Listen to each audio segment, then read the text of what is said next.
is happening because last year we had a parent organization survey that went out and asked the parent community what kind of topics we'd like to learn more about and talk about as a community.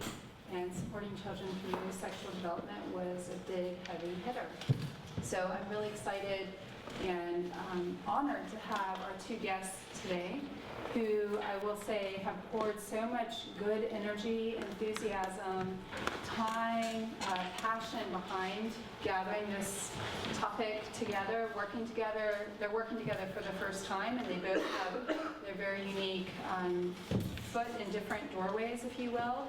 So it's really exciting for me to see how they bring their skills and their voices together for all of us. Lynn, who will speak first. Lynn is a longtime Waldorf parent, now with grown children, one of which is in the room, Thea, who also has her children coming to the Waldorf program. And they were part of the founding family of the Princeton Waldorf School. She's an author. She writes the Inner Christmas meditations and is an anthroposophy counselor. Would that be a nice label? Just going with anything that's in here. But an amazing, make it up. Creative, spiritual, really just enthused human being, which I'm honored to have her here. And then Daria is really passionate about this subject. She's also come in and talked to the high schoolers here at the Waldorf School. She's a parent. She's also gotten a really incredible story on how she entered into looking at sexual development, supporting her own child, and speaks publicly with many groups on this particular topic. And she's going to hone in today on a really hot topic that we'll find out about soon. And just for myself as a parent of a 3-year-old and a 7-year-old, I've had many parents kind of email me and talk to me the last few weeks. You know, is my child too young if they're in the early childhood program or what have you?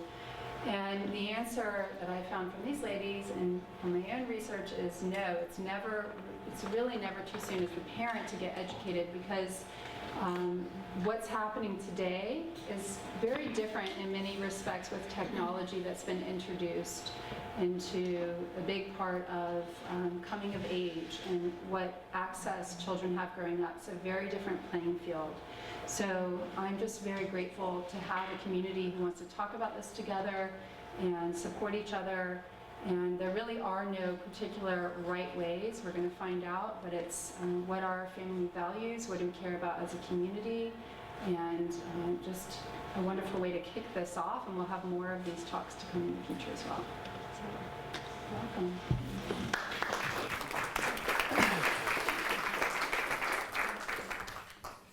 Okay, I wanted to let you all know that the slides are going to be available on a web page, so don't try and scribble everything down. Okay. There's a lot of material that I'll be presenting, and a lot that needs time to think about and relate to.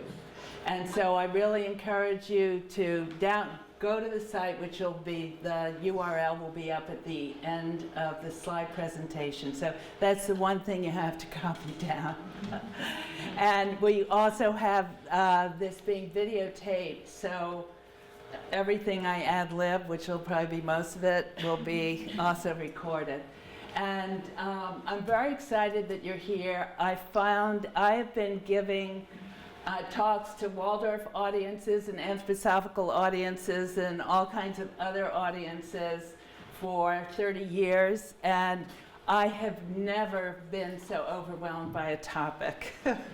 This is one crazy topic. And I'm 69 years old, and I'm still trying to figure out sexuality. It's a lifelong journey, and it's so important. It's just so important to understand ourselves as sexual beings and how we meet our partners and how we reflect on ourselves. It's just really important. And I love anthroposophy. because it gives us a way to understand everything.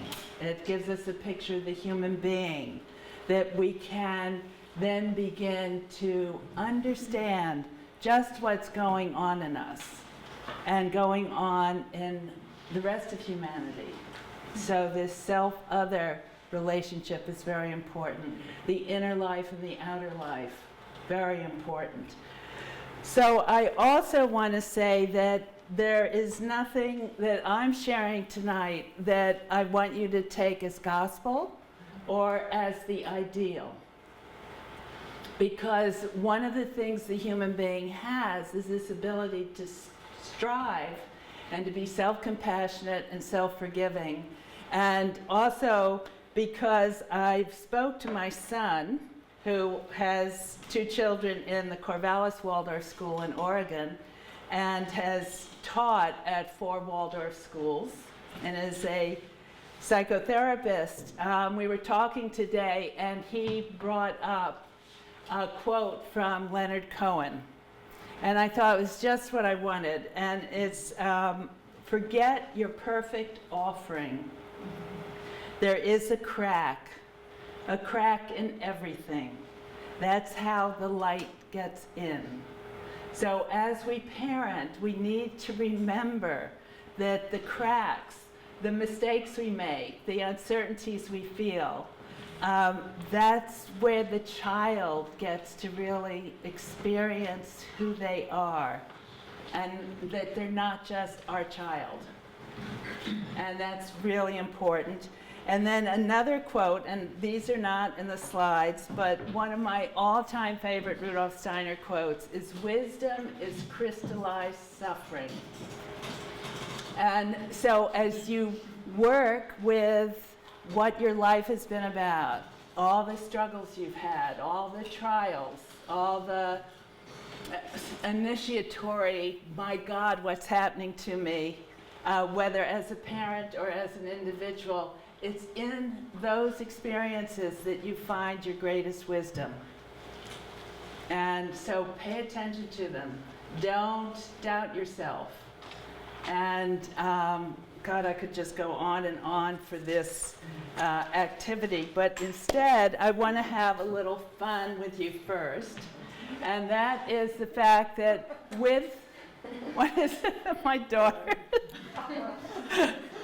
Okay, one of the things about sex and about parenting is it's all about yes and no, and struggling with that dynamic. And so one of my favorite exercises to do with a group is the yes-no exercise. So I'd like you to find a partner, ideally the person next to you. And so just pair up. Does anybody, if anybody has to move, turn around. Just see what's going on. All right, and when you're doing this, would one person in each pair raise their hand? Pair. All right, there's somebody who needs a pair. There, back there. I'm not raising my hand. All right, the person who raises their hand, you're the parent. The other person is the child. All right? We're going to begin with the parent saying no, and the child saying yes.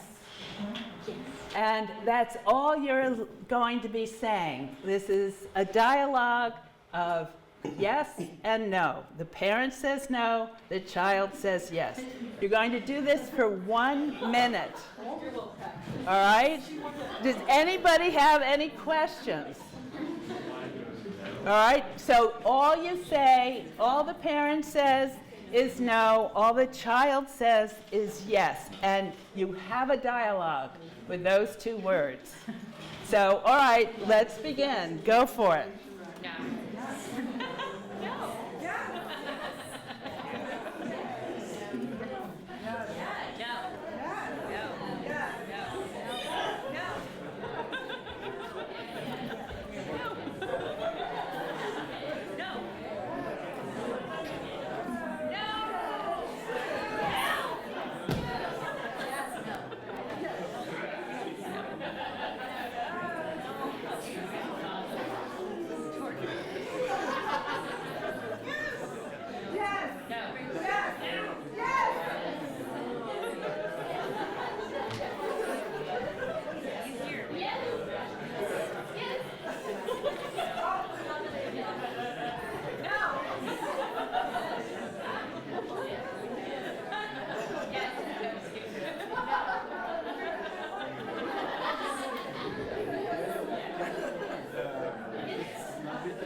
right, everybody. Take a deep breath and switch. Go ahead.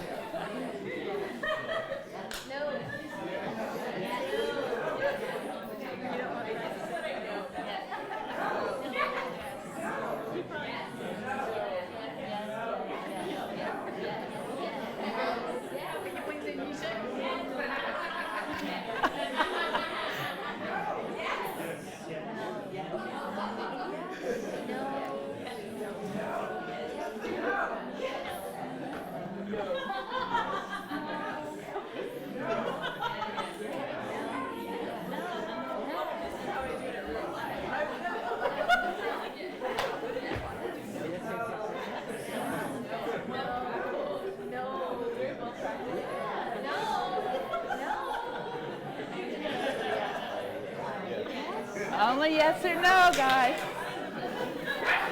Okay, everybody. What did you learn about saying yes and about saying no?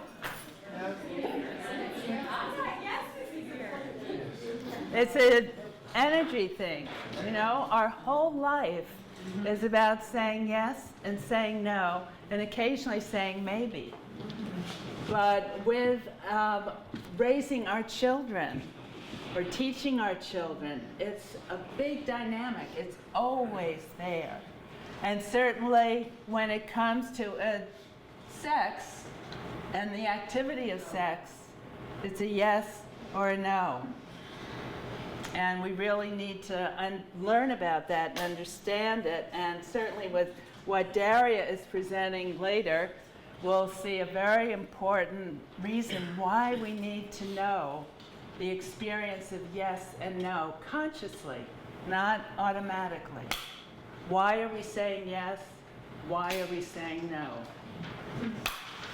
So, I wanted to ask everybody, I asked you as parents to write down, think about what your sexual values were. Did anybody do that? And does anybody want to share what the experience was like contemplating your sexual values and what you want to share with your children?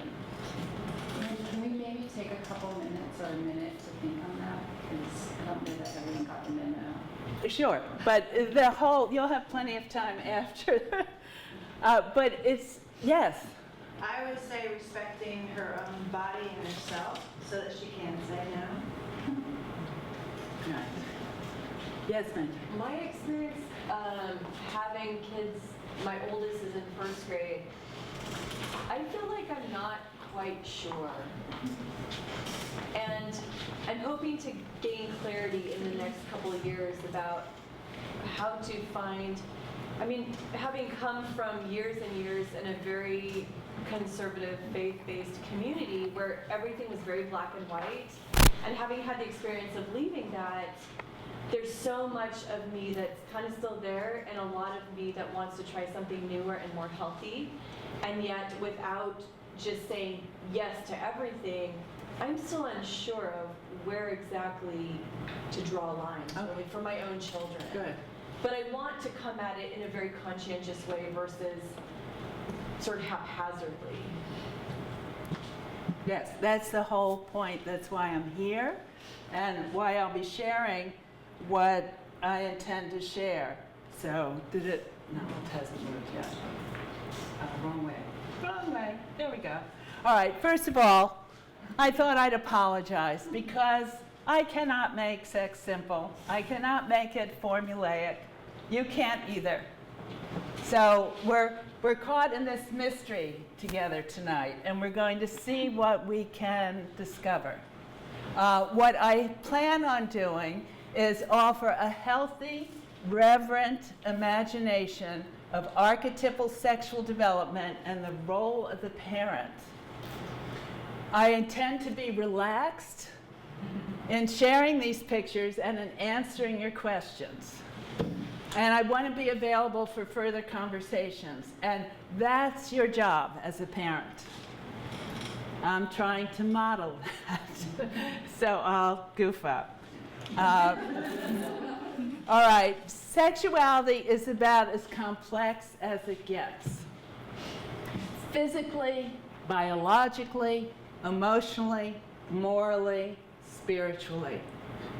It is mysterious beyond belief. It has the greatest potential for joy and for suffering, and the greatest potential for the awareness of self and the awareness of other. So I will be presenting a Waldorf-inspired. This is not gospel. So what comes out of this, what comes out of anthroposophy, and when I put my children in the Waldorf School, when I started working 80 hours a week to get this school started, I had no idea I was going to be meeting anthroposophy and that it would change my life and give me a solid ground for understanding my own humanity. And anyway, so I will be presenting a living imagination of the human being and of being human from in this lens of sexuality. Waldorf is fabulous. It's devoted to cultivating in the child an enthusiasm for wonder, understanding, and engagement with life based on critical thinking, balanced feeling, and goodwill. All right, can this inspire us in how we work with our children? Because this notion around working with sex, with critical thinking, balanced feeling, and goodwill, that's what we want to give our children. That's what we want in ourselves. And of course, it's so messy, it's hard. So tonight I'm going to present being a parent, being human, human development, and parenting your child's developing sexuality. All right, now, breathe, blink, and wiggle. So in Waldorf, we know that it's thinking, feeling, and willing. So which one of these works with feeling? Breathing. Blink works with thinking, and wiggle with your will. So you'll see this before I shift topics. All right, so let's look at being a parent. Inspired parenting. Please memorize this slide. It is neither perfect nor ideal. It is blessed by inquiry and doubt. You will never be certain when you're parenting. You will always need to ask questions. It is full of perceiving, of understanding, and of relating. And you'll see how these show up in human development. And I want you to really come to trust and serve your child's destiny. Who they are becoming, we have no idea. We have to understand that they have a destiny that is not dependent on us. We can serve it. We can do what we can do out of the goodness and love and the doubt and the inquiry, but we can't be certain of what our child's destiny is. We can just be in awe. We can wonder. We can be devoted. We can have reverence. Lynn, Yes. should we save questions for after? If it's a burning question, please interrupt. Yes. Can you tell me what you mean by destiny? Can I tell you what I mean by destiny? That we're born to fulfill a purpose. That we're not just accidents. That there's real meaning in our lives. And it may be great, or it may be in a minute, in a moment, that you fulfill your destiny. We don't know. But the idea of being conscious of having a destiny keeps you humble, keeps you awake, keeps you striving and developing, asking questions. I mean, I counsel people out of this picture of anthroposophy, and I'm working with them resolving karma, resolving the biography that they've lived and the interactions they've found that may or may not be related to a previous lifetime, and how they shape their future. And that's it, how they fulfill their destiny. And we don't know. But the more love you bring into the world, you know, that alone is thinking a good thought, caring for the world, caring, you know, telling the truth. Those are some destiny elements. And destiny often requires this suffering that Steiner talks about. Wisdom is crystallized suffering. So my destiny to be in front of you, it wasn't an easy path. I have a biography that's filled with drama and a great deal of suffering, particularly in my childhood. But it was my destiny that I was preparing for. So a lot of what I'm saying tonight will prepare you to meet being a parent to your child's destiny, no matter what their age is. Did that give enough? Absolutely. Thank you. Oh, wait, I skipped one. Yes. All right, the impact of parents. All right, nothing compares to the impact of parents. Whether it's a good impact or a not so good impact. Teachers don't compare, sex education doesn't compare, peers don't, sexual partners don't, media, not the sexual times, not religion. And why? Because parents are our deepest experience of intimacy and love. How we interact with them teaches us about attachment, about listening, about caring, about touching, about celebrating. Parents also are our source of inheritance. A lot of who we are is inherited through our chemistry and our biology and our physiology and the family energy that passes down to us. The stories that live in my family are amazing, and I wasn't aware of that, and yet I was repeating a lot of the patterns that live in my parents, my grandparents, aunts and uncles. And individuation, it's pushing back from the parent that gives us the strongest sense of self.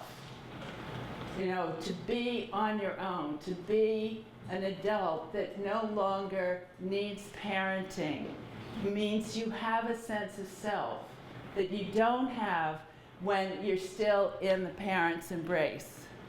Also, our parents are the models for children to imitate, obey, and emulate. And the picture is from birth to 7, we learn by imitation. From 7 to 14, we learn through obedience. And then in our teenage years, we have heroes that we want to be like. When I want to be like so-and-so when I grow up. But ultimately, it's our parents that we imitate, obey, and emulate. And I want you all to think about yourselves, because the more you get in touch with how this is you we're talking about, not your child, the better you'll be able to parent your child. When you see your own destiny, all right? When you see how you're imitating your parents, where you're still obeying family laws. Yeah. Yeah. And where you want to emulate, you wish. I mean, I certainly wish I had had parents I wanted to emulate. All right, it's a huge suffering that I didn't have parents I wanted to emulate. That I was sort of making it up as I went along. And so I created fantasies. And fantasies can be good or they can be really wicked. All right, so the parenting dynamic, and this is really, really important. The first question a parent has to ask is, what do I need now? It's the airplane oxygen mask story. You put the oxygen mask on your face first, and then you take care of your child.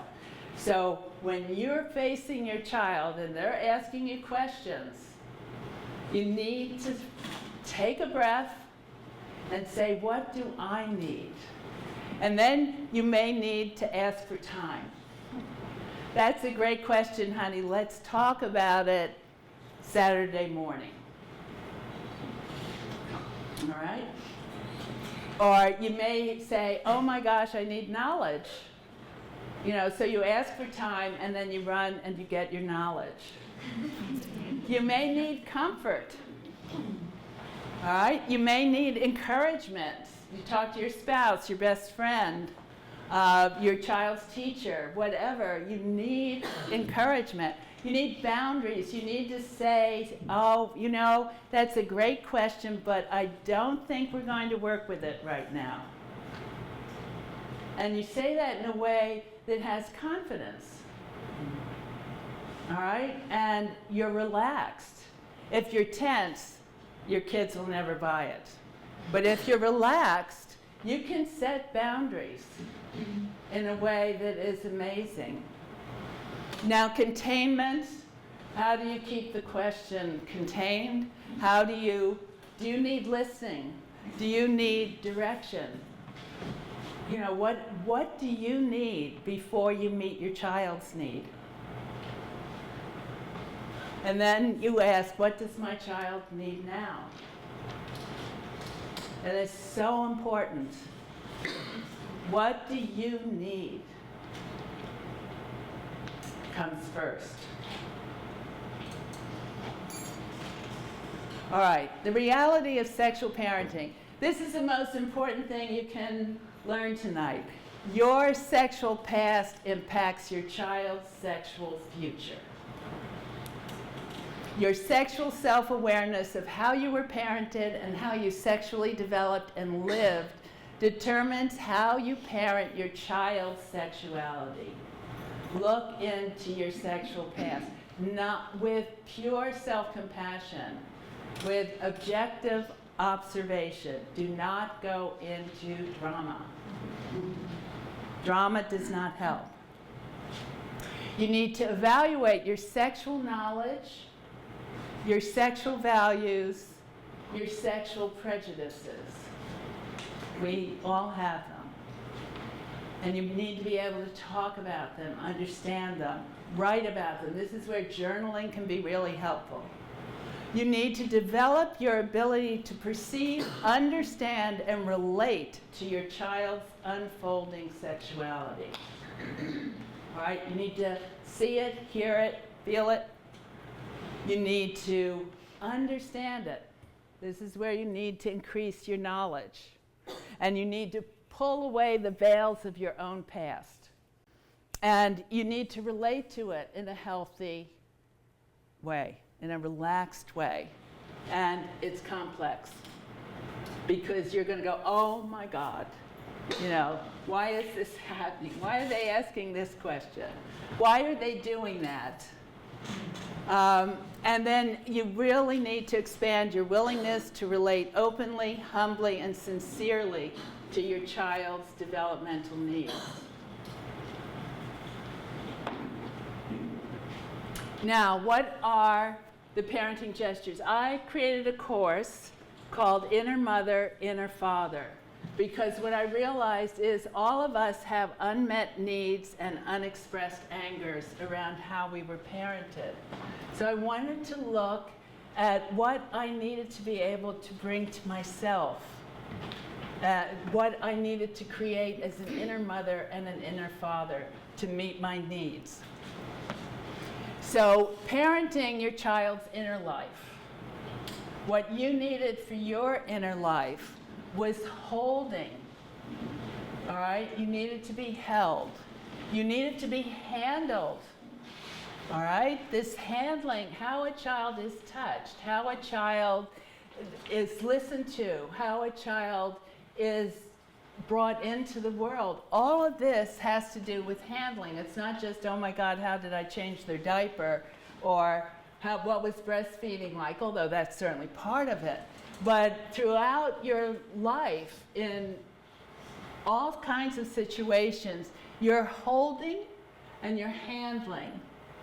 And it gives people an inner experience. How you hold a child, how you handle a child, helps them find themselves and relate to their own inner experience of self.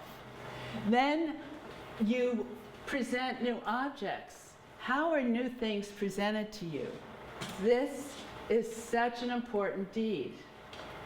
And this is holding, handling, and object presenting comes out of object relations theory, which is wonderful to learn about attachment theory and object relations. It will help you enormously.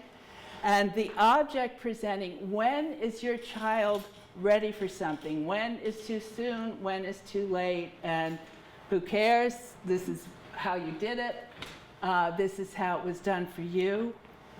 So the object presenting has an archetypal need, but again, meeting your destiny means things will come too soon to you or things will come too late. And that's fine. It's just understanding it. And then the role of de-dramatizing. My inner life used to get so chaotic. It used to be so painful until I realized I could de-dramatize it. And that's probably the greatest gift I got out of anthroposophy and studying Rudolf Steiner, is I started to get out of the Hollywood version of my life and started to really understand that the greatest self-knowledge came not from getting hooked into my dramas, but for asking the right questions and finding my equanimity, my balance in feeling. So one of the ways I do that is I work with what am I angry about, what am I happy about, what am I sad about, what am I scared about. And that helps me de-dramatize, because suddenly I have to look at it and I have a way to look at it. I'm not just getting flooded with my emotions. I'm forming an experience of equanimity in my feeling life. And we need to do that for our children. And the best way you can do it for younger children is to be centered and calm and relaxed and trusting. Not get hooked into the drama. Not be anxious. So that's key. But then we also have the outer world, parenting your child in the world. And here we need to protect, we need to provide. All right, what does your child need in terms of protection? What did you need in terms of protection that you did or did not get? What do you need to provide for your child? And look what you're doing in providing a Waldorf education for your children. That's extraordinary. What a deed of providing so that they can enter into the world. Then directing. so much when they get older, they need some direction. And you only know how to direct them if have reverence for who they are. You're not projecting your need for them to be a certain way. You're really working at seeing who they are, perceiving them, understanding them, and relating to them without the filter of your own stories. And then naming. Naming is a really important function because when I have my own name, I have my own sovereignty. I can be in the world as an individual. And this naming activity, like the de-dramatizing, it's probably the most significant and the most esoteric activity of parenting. And it takes a lot of inner work on your part to know what you're doing. So how a child is protected, what it needs in terms of being provided for them, what kind of direction they need. They'll come to you with questions of direction. What should I do? Or I'm not feeling good about this. And the naming, the gesture of love and naming, I don't know if you're resonating with it, because it is a mysterious activity. It's sacred and spiritual. Yes? Well, I'm trying to grasp what you mean by naming. Like, naming. Well, when you name somebody, when you name your child. You're actually talking about literally naming. No, I'm not talking about calling them Joe or Isabel. I'm talking about recognizing the I am in them. All right? And so when you say, hi, Joe, or hi, Isabel, when the naming gesture is living in you, it has an extraordinary quality. All right? They're being seen in their full individuality. Through using their name? And With the energy behind it, the consciousness behind it. And you could be saying honey or, munchkin, whatever, but there's a quality that says, I see you. Thank you for asking. Anybody else have any questions about these gestures? And again, I have a whole course on this. And it's 11 hours of audio. I mean, it's a lot of work in understanding yourself and finding your own experience of what you needed. Because you won't be able to give it to your child if it wasn't given to you or if you haven't given it to yourself. So when I say I am, in a way that it doesn't need anything else, I'm naming myself. All right, now, these admonitions, Rudolf Steiner spoke these admonitions, oh, that feels much better, thank you, on the seasons. And I have loved these, and I will tell you how they came alive to me. I mean, when I read them, when Steiner's talking about know thyself for winter and receive the light for spring, look into the world for summer, and be aware of evil for the fall, and the light and dark, and the role of nature in this, I thought, that's really cool. But when it came alive for me, I was sitting with a good friend, and we were discussing the men we had had serious relationships with.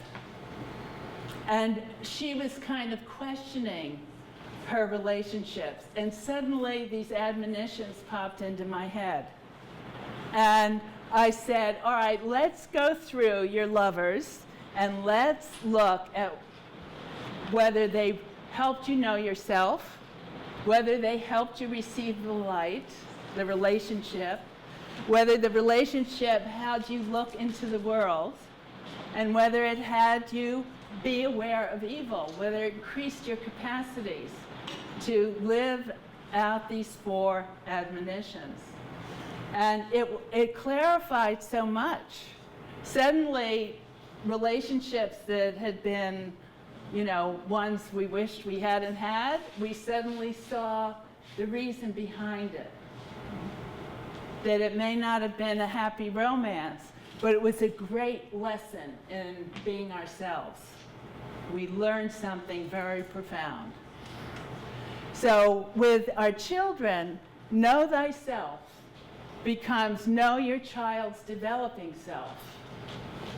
Receive the light becomes bless your children's inner life with the light of reverence.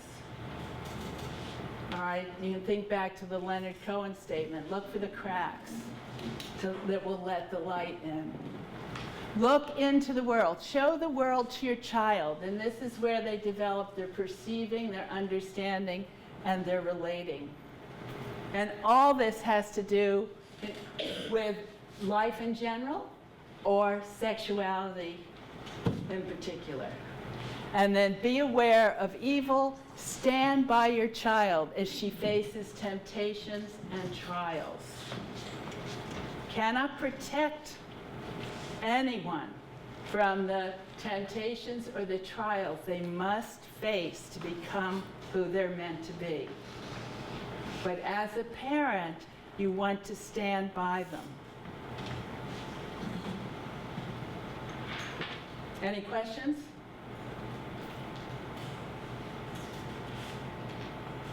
All right, this is very important. When I work with clients, I will ask them in their childhood, did they feel safe? Did they feel calm? Did they feel awake? Did they feel nourished? And suddenly, their life makes sense to them. I had one client who said she never felt nourished as a child. Her mother had an eating disorder. That sort of thing happens all the time. So, and this, from when you're working with anthroposophy, you see many things. So, safety has to do with the immune system on an etheric level, on the wellness and health of your body. Calmness has to do with the endocrine system. Awake has to do with the nervous system. And nowadays, with all this work on neuroscience, everybody's becoming more awake, painfully awake. Insomnia is growing like crazy. And nourishment has to do with the digestive system. But this is all reflected in our soul life, in our inner life, and in our life in the world. So when we're working with sexuality, we want our children to be safe, to be calm, to be awake, and to be nourished by their sexuality. And there's even a spiritual dynamic behind these 4. If you know the archangels, like we celebrate Michaelmas here in the Waldorf School, which of these feelings has to do with the Archangel Michael? Safe. Calm is the Archangel Raphael. Awake is the Archangel Gabriel. Gabriel's the one who's always announcing, telling all these wonderful announcements. And nourishment has to do with the Archangel Uriel, who we don't hear about too much, but Uriel is a great judge as to what you want to keep and what you want to let go of. And that has to do with the digestive system. So, does your child feel safe? Does the child feel calm? Does the child feel awake? Does the child feel nourished at all different ages? Yes? Can you give an example of dulling? Dulling is when you're shut down by the conversation not being enlivening. All right, it's not waking you up. So dulling is, we've all been shut down. We've all been put into a stupid conversation. that doesn't acknowledge what the question really is. It dulls it down. All right, doesn't wake you up to anything. Was that the respiratory system? No, awake Yeah. is the nervous system. Nervous system. It's the communicator. And safe is what? Safe is the immune system. And again, when I'm working with my clients, this does reveal so much. Yes? Will you repeat again? Safe has to do with the immune system and calm is where? Calm is the endocrine system, so your adrenals, your thyroid, your pituitary, your pineal, your sex glands, yeah, that's the endocrine. And ideally, the healthy one is balanced between being stimulated and being soothed. Calm is in between. So all this, I am going to offer 4 weeks of course that I'm going to do in May. You'll get information about it, where we'll go into this sort of thing a lot more deeply, and we'll learn about ourselves and our children. Okay. Key questions. All right, be prepared and be personal. Being able to answer what questions, how questions, when, who, and why. These are so important, and your children, they'll come to you with these questions. And you need to be ready to answer them. And they want you to be personal. They don't want you to be impersonal, because they want to imitate, they want to obey, and they want to emulate.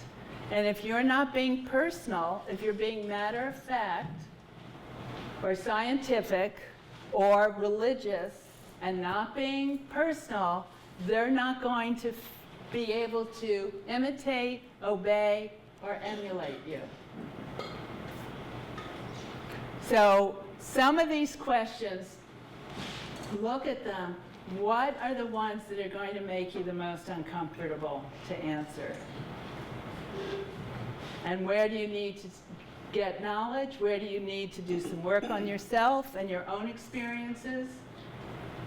These are so important to work with. And parenting is hard work. It's not easy. Knowing yourself is the hardest work there is. Parenting a child is the next, sometimes it's living with another person is the next hardest. Okay, negative reactions. These are really important, folks. Secrecy, silence, or judgment in response to your children's questions will lead them to feel shame and doubt. They'll feel sexually stupid or bad. All right, secrecy, silence, and judgment. This is why you have to do so much work. Because if you haven't done your work, if you haven't freed yourself, you'll slip into this. Then embarrassed tension.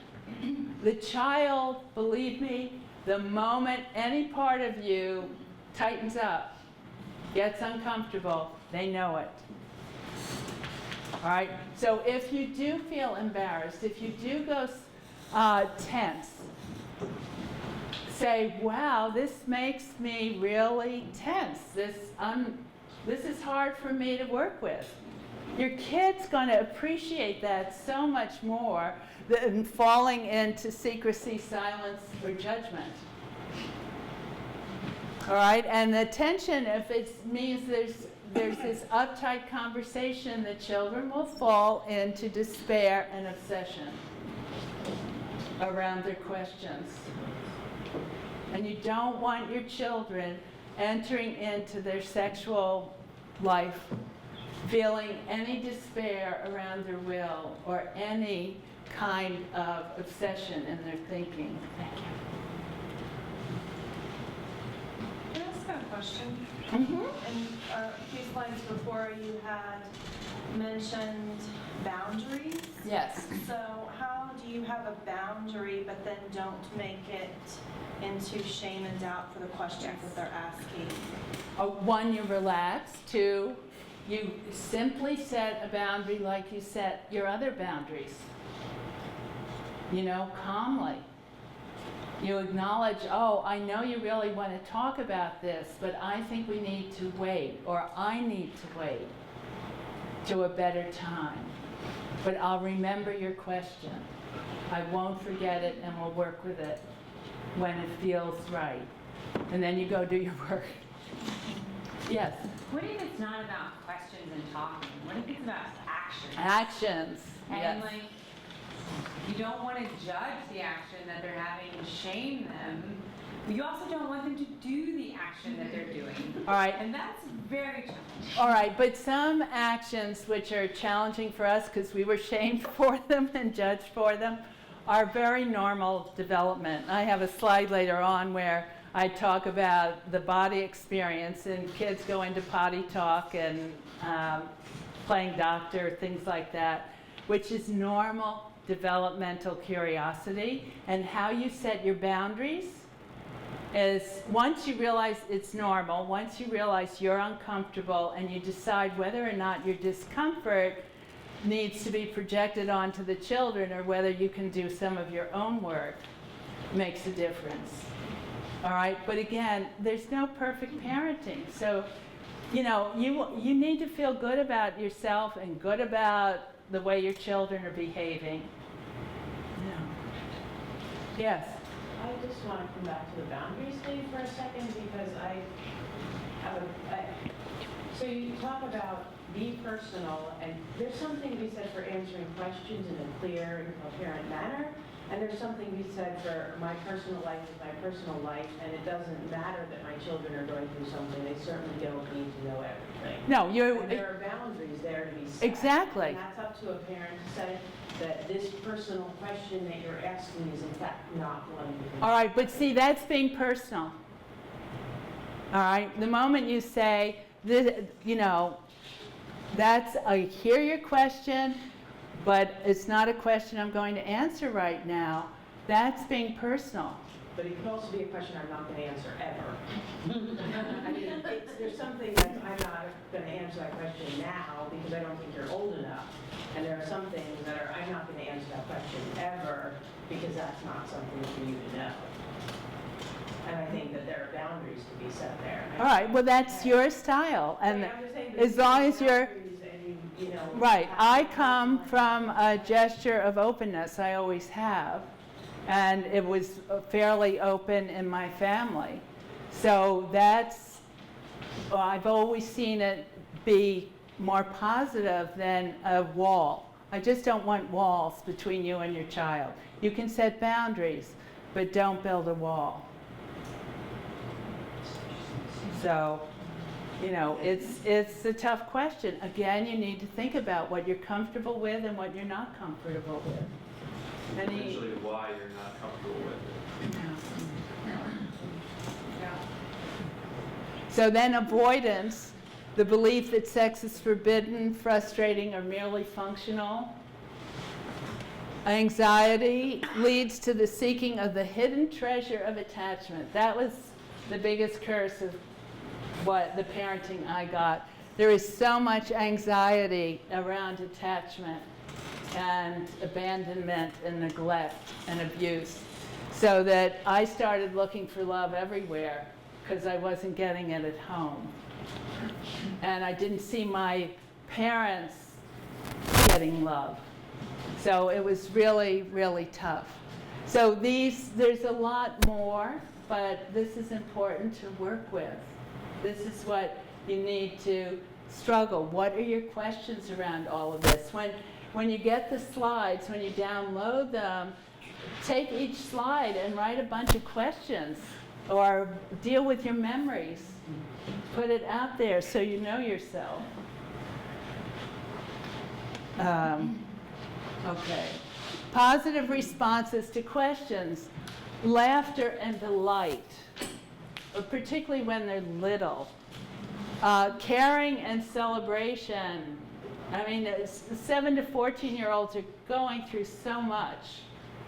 And then with your teenagers, reverence and respect. I mean, you need all 6 of those with all the children, no matter what their age, but to really understand how important laughter and delight is with the little ones, and caring and celebration with 7 to 14, and then 14 to 21 till they go to college, or 18, they need to know you revere them and respect them. And it makes a huge difference. And then, you know, you've got to convince them, share with them out of your experience that sex is sacred, it's healthy, it's complex, mutuality is really important, and sex is wonderful. Breathe, blink, wiggle. All right, all right, let's look at being human and at human development. All right, these are a bunch of I am statements which will lead you into seeing how complex we are. We are beings of physical forms. We are beings of unique biology. Your child's biology may be like yours, or it may be completely different. A being with a unique story of conscious and unconscious memories. A being with a unique rhythm of energy and habits of behavior, perspective, and reaction. A being of unique personality. Waldorf has this wonderful wisdom of the temperaments that can be just really important. You're a being of complex moods and emotions, and so is your child. A being of questions and interests, a being of dreams, desires, and goals, of doubts, confusions, and loneliness, a being of thoughts, ideas, and opinions, a being of behaviors, intentions, and accomplishments, and one more slide, a being of moral development, seeking truth, beauty, and goodness, a being of joy and suffering from the lessons of life, a being of destiny, meaning, significance, and purpose, and a being of unlimited freedom and love when you had this marvelous awakening. So they live so much in this wisdom called anthroposophy in the curriculum at Waldorf. It's amazing. Bring it into your own life. Understand yourself from all these perspectives. So what the basic idea here, and I think when you pay attention to this, and you'll see what I've already said and what I will continue in the rest of the presentation, is that this fourfold human being, which is just marvelous to understand. So there's the physical self in space. When it comes to sexuality, it's sexual anatomy and sexual boundaries. The etheric or life self in time. This will have to do with your sexual biology and your biography over your lifetime, your sexual biography over your lifetime. The astral or soul self in relativity, which is changing sexual thoughts, feelings, and behaviors in relationship to yourself and to others.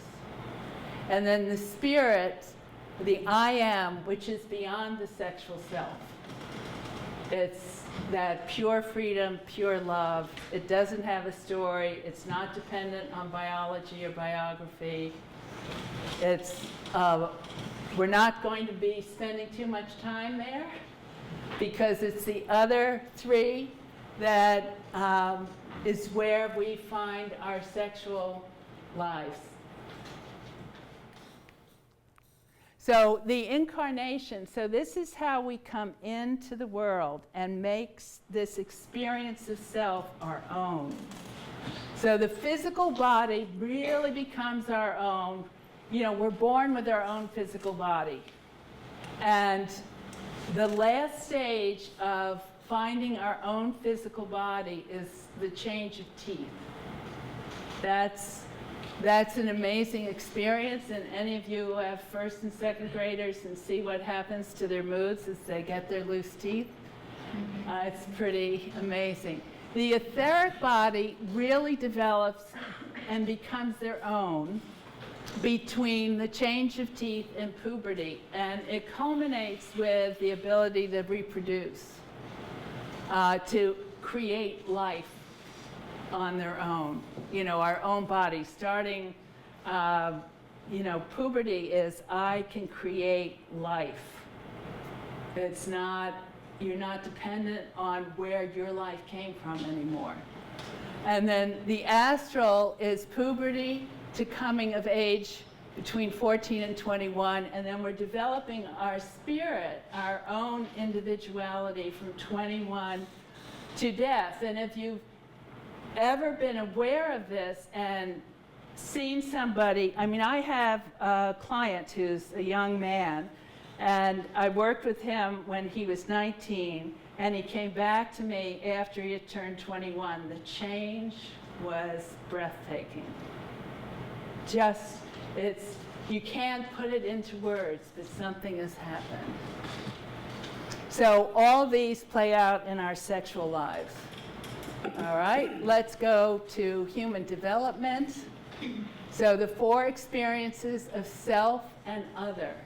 I have a physical body, an etheric body, an astral body, a spirit, and so do you. The sense of self and other is really important. The 3 soul functions, I will, I feel, I think, and so do you. And then the 4 levels of consciousness, I perceive, I understand, I relate, I am, and so do you. And this, if we have all of these in our sexual consciousness, it makes a huge difference. It brings such compassion, such aliveness, such joy, when you realize what is going on inside of you, who you are, what are these key aspects that makes you you and makes the other person who they are. Now this is really important because this is what happens when a child is developing, and it's so important to see it repeating over and over again. So a child is born and they learn to master their own body in such a way that they can walk. And do you remember what it's like watching a child take those first steps? Then speech, words, so that they can actually have a conversation with you. And then thinking that suddenly they have an inner life. And this repeats over and over again. Where do you stand? How do you move in the world? How do you connect with others through conversation? And how do you experience your inner life of thinking that allows you to create, have a sense of moral development? Again, these are critical when you're working with yourself and you're working with your children around developing their sexual self. But it's across the board. It has to do, you can do this with money, which is a big one.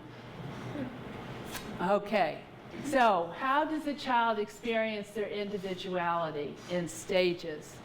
So around 3, when they say I for the first time, somewhere around 2, 3, they say I for the first time. What they're really saying is, I have my own body. It's huge that they have that experience. Then around 9 and 1/3 years of age, where there's this tremendous change, and it's I talk about this, I have it on other slides, but we're not going to get to them. But you'll be able to download them, is I have my own story. Around 9 and 1/3 years of age, they suddenly recognize their story is not necessarily their family story or their classmate's story, that they have their own story. And that leads to this sense of loneliness and a certain amount of darkness.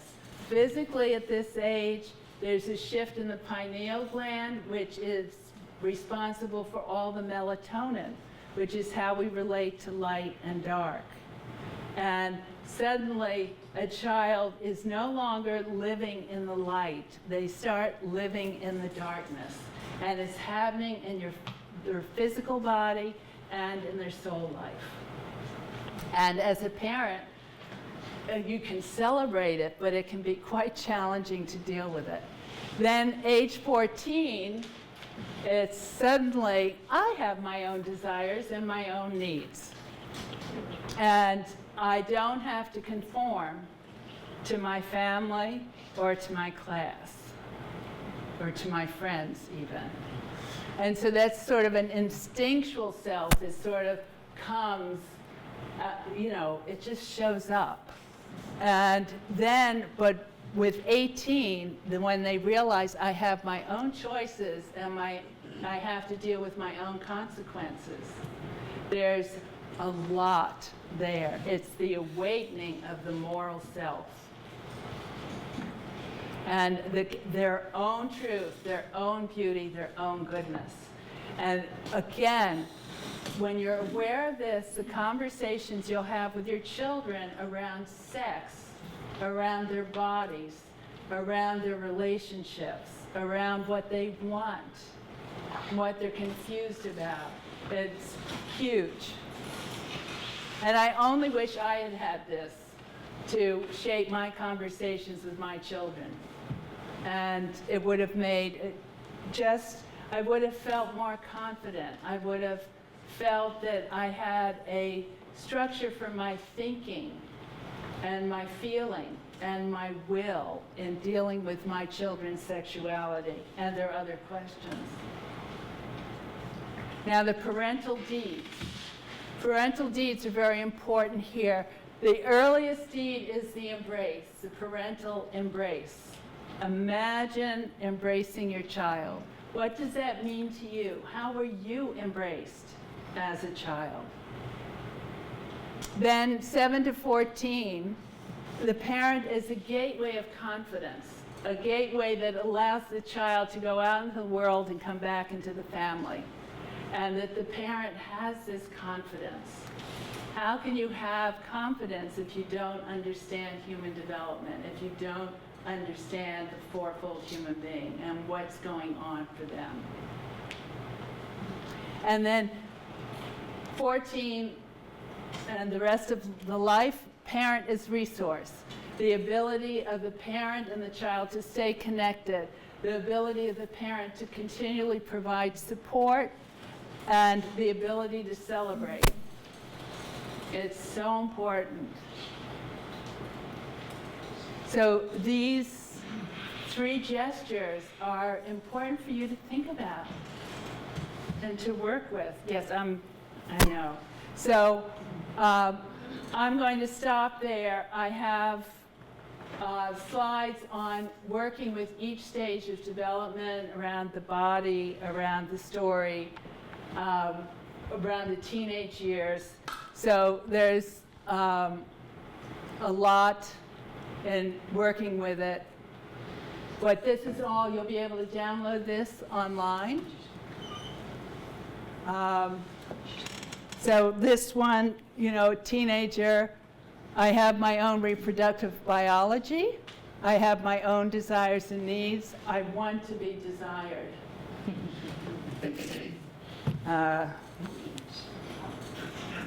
And how we as parents work with that. So anyway, remember, parenting is fourfold. It's about knowing the human being. It's about knowing yourself. It's about knowing your child. Oh, see, that should be a second line. And knowing the context, knowing the times. And Dari's going to present some amazing stuff about the context that we're living in right now. So This, if you want to write this down, this is where, but we'll also be sending it out. That's the URL for where you can download all these slides, where you'll get the slide decks, the video, handouts with resources, and information about the course on inspired self-aware parenting and your child's sexual development. So, any quick questions? Okay? I know this is a lot, but parenting is complex, sexuality is complex. But this picture can, all of these, work with your questions. If you go to imagineself.com, my card's on the table. I offer free 20-minute consultations, and you can sign up for my mailing list. And learn about my courses and get my blogs. Thank All you. right? Thank you.